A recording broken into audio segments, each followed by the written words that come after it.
Chers amis, bonjour. Content de vous retrouver et de pouvoir partager avec vous, poursuivre dans cette série de partage autour du message de l'Évangile, la bonne nouvelle. Je crois que vous l'avez compris depuis que nous partageons ces quelques vidéos avec vous, de vous parler de la bonne nouvelle de l'amour de Dieu, la bonne nouvelle du salut qu'il offre aux hommes par le biais de la personne et de l'œuvre de Jésus-Christ. Nous allons continuer à travers un texte de la Bible, eh bien, de réfléchir sur cela. J'ai choisi d'aborder une thématique ici qui va être amorcée, en tous les cas, je dirais, introduite par un texte que l'on trouve dans l'Ancien Testament. C'est un chant à la base qui a été chanté. Nous n'avons pas la mélodie, malheureusement, mais nous avons les paroles. Et finalement, c'est le plus important. Et à travers les paroles eh bien, de ce cantique, de ce chant, je vous propose de découvrir cette thématique que je souhaiterais aborder avec vous. Le texte que je vous lis se trouve dans les psaumes, et c'est le psaume 4 à partir du verset 7. Plusieurs disent, qui nous fera voir le bonheur? Fais lever sur nous la lumière de ta face, ô Seigneur. Tu mets dans mon cœur plus de joie qu'ils n'en ont quand abondent leur froment et leur mou. Je me couche et je m'endors en paix, car toi seul, ô Seigneur, tu me donnes la sécurité dans ma demeure. Amen. Voilà donc un texte très simple, mais la Bible, à travers ce texte, aborde une thématique, aborde ici eh bien, quelque chose d'assez important, je dirais même d'assez pertinent, quelque chose qui parle au cœur de l'homme. Il s'agit du bonheur. La question est formulée, qui nous fera voir le bonheur? Cette question, qui ne se l'est jamais posée, peut-être pas de cette manière-là, mais je crois que c'est quelque chose de fondamental dans la nature humaine. Le genre humain vit et recherche le bonheur. Nous sommes les uns les autres tributaires de cette réalité. Elle n'est pas simplement abstraite, elle a besoin de prendre une réelle forme. Nous pouvons attribuer le bonheur à un certain nombre de choses, d'actions qui sont posées et nous dire je suis heureux, j'ai le bonheur quand j'ai un toit sur la tête, quand je suis marié, que j'ai des enfants, quand j'ai un travail. Donc le bonheur peut toujours être associé à différentes choses. Ce qui est important pour nous, c'est de pouvoir regarder ensemble ce qu'en dit la Bible. La question est posée, et celui qui pose la question, bien, en est arrivé à ce point certainement parce qu'il n'avait pas trouvé de réponse.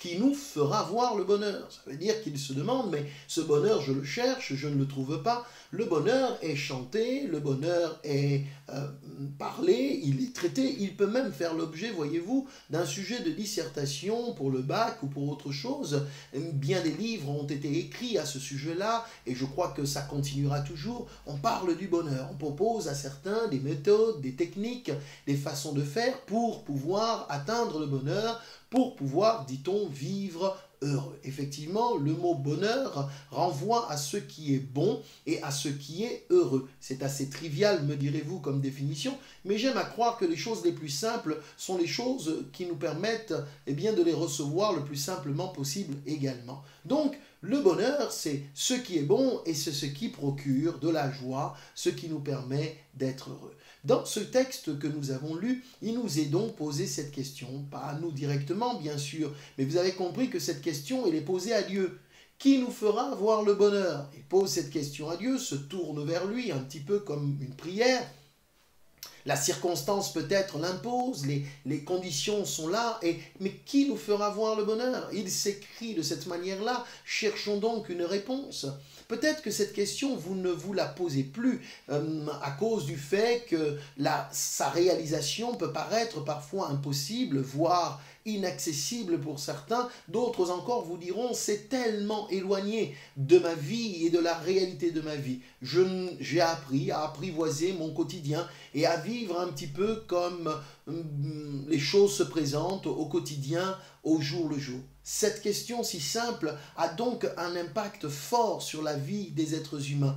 En même temps, on a l'impression vraiment parfois de le toucher du doigt et de sentir qu'il nous échappe, et tout ceci peut parfois être douloureux. Le texte que nous avons lu met et associe le mot bonheur ou la réalité du bonheur avec une autre thématique tout aussi proche et d'ailleurs qui va nous parler, c'est la sécurité. L'auteur de ce chant dit « Tu me donnes la sécurité dans ma demeure ». Il associe, dans la suite de cette lecture que je vous ai faite, il associe le bonheur à la sécurité. Qui nous fera voir le bonheur? Il dit « Mais je m'endors en paix ». la paix liée à la sécurité, et il dit, tu me donnes la sécurité dans ma demeure. Et il est vrai que la sécurité, c'est donc la possibilité d'être dans un contexte sans craindre quoi que ce soit et avoir le sentiment profond que ce que nous avons, ce que nous possédons ne nous échappera pas, que tout ceci et tout cela demeurera. Et voyez-vous, on est peut-être là, au cœur, au nœud du problème. La difficulté, très souvent, de pouvoir garder, conserver ce que nous avons et de ne pas s'en faire, de ne pas craindre. On a peur pour différentes choses. On ne sait pas bien toujours de quoi est fait ou sera fait l'avenir. Et c'est vrai que toutes ces questions-là, parfois, peuvent nous plonger dans de telles angoisses et de telles peurs. Mais voyez-vous, l'Évangile, c'est une bonne nouvelle. Et cette bonne nouvelle, elle vient jusqu'à nous comme pour nous rassurer, comme pour nous rappeler que Dieu est tout à fait d'accord avec le bonheur. Il veut que nous soyons heureux. Il veut que notre vie s'attache à ce qui est bon, à ce qui est agréable, à ce qui est parfait. Vous me direz, mais comment cela est-il possible? C'est compliqué. Alors, permettez-moi de répondre à la question avec la Bible. J'ai parlé de sécurité. Et c'est vrai que si la Bible aborde cela, nous pouvons réfléchir ensemble. La sécurité est un aspect que nous voudrions voir se manifester dans différents domaines de notre vie. Par exemple, je pourrais parler de sécurité matérielle, de sécurité physique, de se sentir bien, d'être en bonne santé, une sécurité morale, une sécurité au niveau de nos relations. On dira la relation familiale, la relation de couple, la relation amicale. On a aussi cette sécurité que je pourrais qualifier de sécurité financière, etc., etc. Voici autant de domaines dans lesquels nous aspirons à cette sécurité. Rappelez-vous, nous aspirons donc à une forme de paix, c'est-à-dire pas de tumulte, pas de trouble, pas de choses qui viennent nous enquiquiner, pas de grains de sable qui viennent mettre en péril notre famille, notre couple, nos relations amicales, nos finances, nos biens matériels. Donc nous avons besoin d'avoir la paix à ce niveau-là. Et il suffit que ces domaines de notre vie soient traversés par des tumultes, qu'il y ait quelques difficultés dans le domaine de nos finances, qu'il y ait quelques problèmes dans nos relations amicales ou de couple, pour qu'on se dise, mince, les choses m'échappent, je ne suis plus heureux, je ne suis plus heureuse. Et voyez-vous, c'est là finalement le sens de ce que la Bible est en train de nous dire. Qui nous fera voir le bonheur?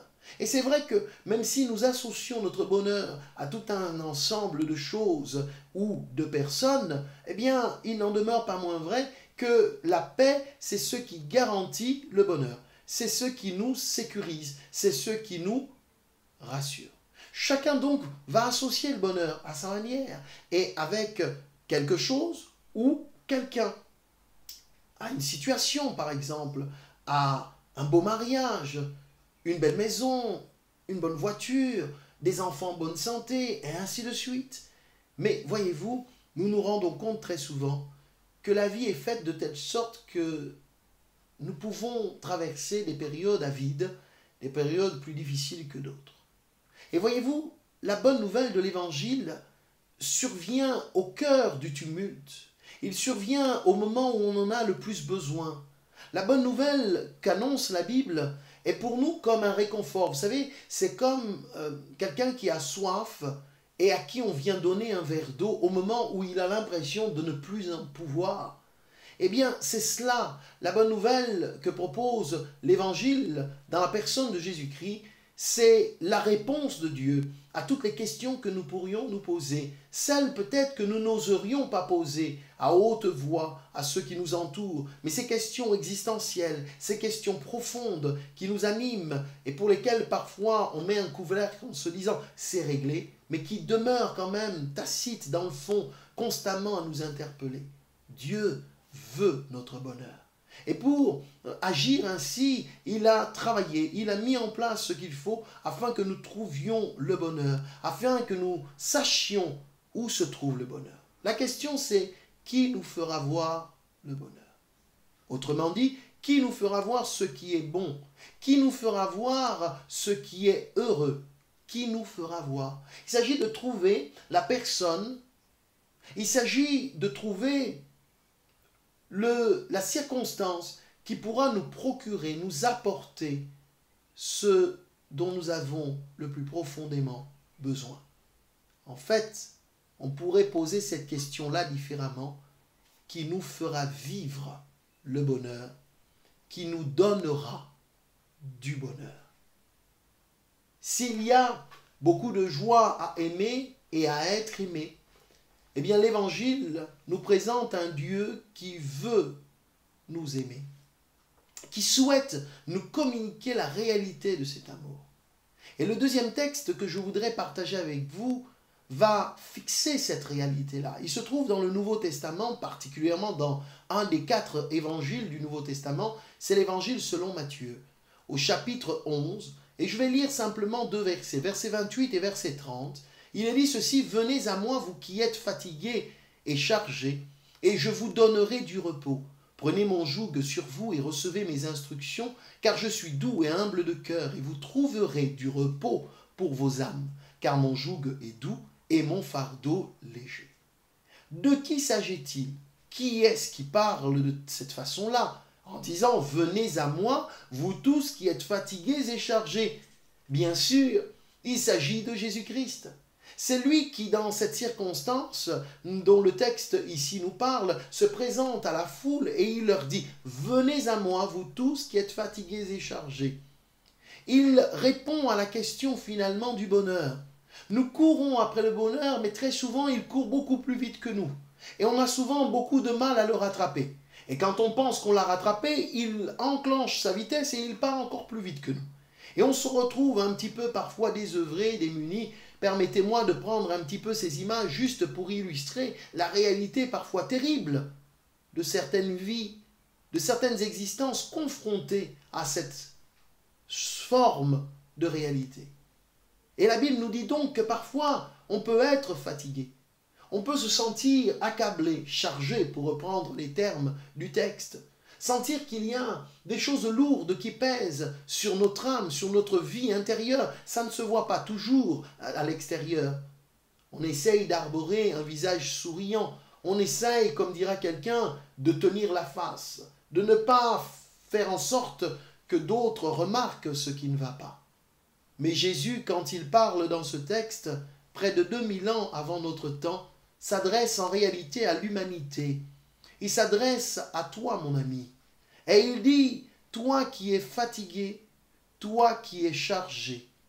Comprenons cela. Il est en train de mettre le doigt sur ceux qui très souvent nous empêchent de vivre le bonheur. Ce sont souvent ces choses qui pèsent sur nos cœurs, qui pèsent sur nos âmes, et en même temps, la fatigue qui l'accompagne. Et là aussi, on pourrait parler d'une fatigue morale, d'une fatigue intérieure, d'une lassitude, peut-être même d'une forme de dépression.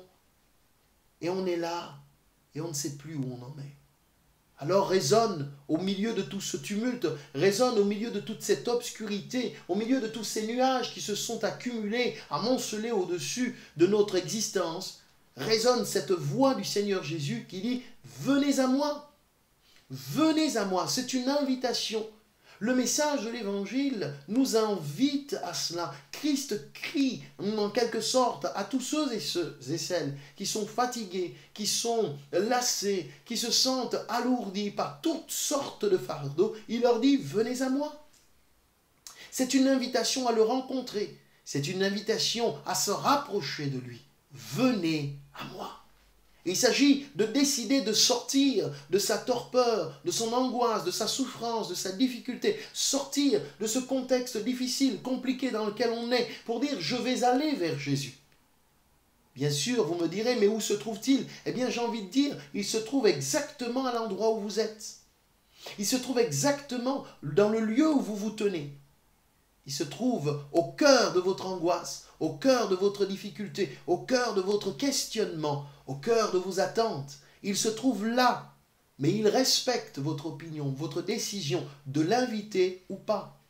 Alors il dit « venez à moi ». Il y a là une invitation à le laisser bien nous toucher et agir pour nous et en nous. Venez à moi, c'est la première étape. Décidez de ne pas se focaliser sur sa vie, peut-être de façon nombriliste, mais de regarder un petit peu plus loin vers celui qui est notre Créateur, rappelez-vous, nous en avons déjà parlé, et de nous rapprocher de lui. Ah, vous me direz, mais j'ai entendu tellement de choses à ce sujet-là, et la religion ne me plaît pas.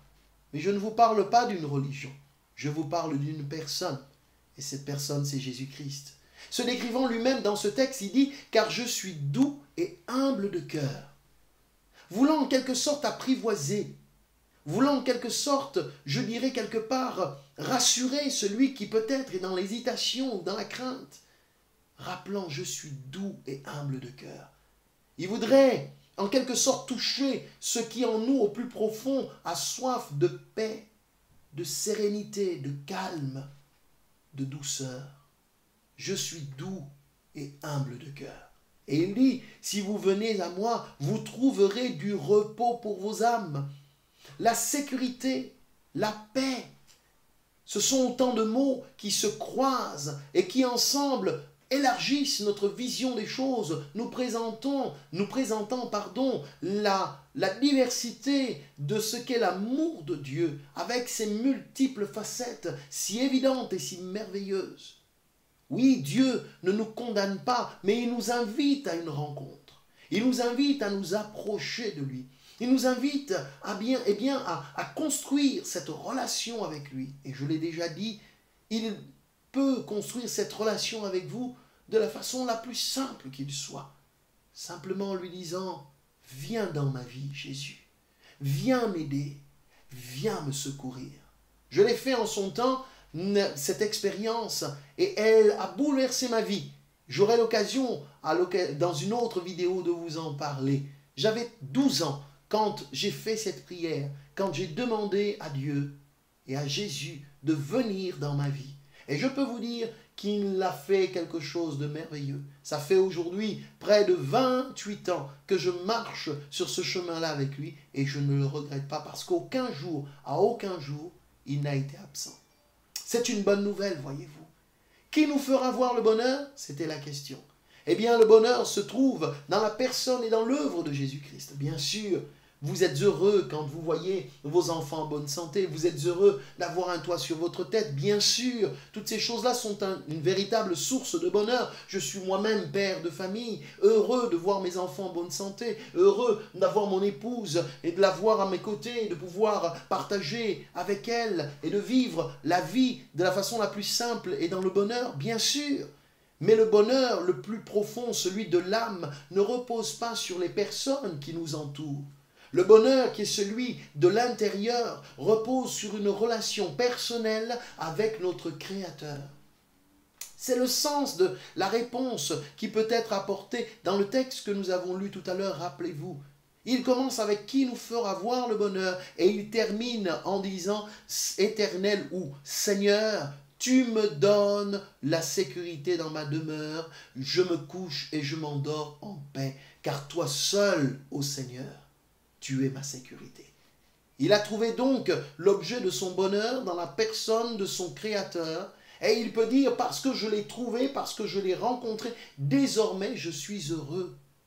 J'ai trouvé ce qui est bon. J'ai trouvé ce qui réjouit mon cœur, ce qui m'apporte ce dont j'ai besoin. Et je puis vous dire que Dieu, notre Créateur, nous aime et qu'il connaît notre besoin et qu'il souhaite combler nos vies et nous montrer à quel point nous sommes importants pour lui. Chers amis, ce message est pour vous. J'ose croire que vous répondrez à cette invitation de Jésus. Venez à moi, vous tous qui êtes fatigués et chargés, et il a dit, je vous donnerai du repos, et le repos vous procurera le bonheur. Que Dieu vous bénisse.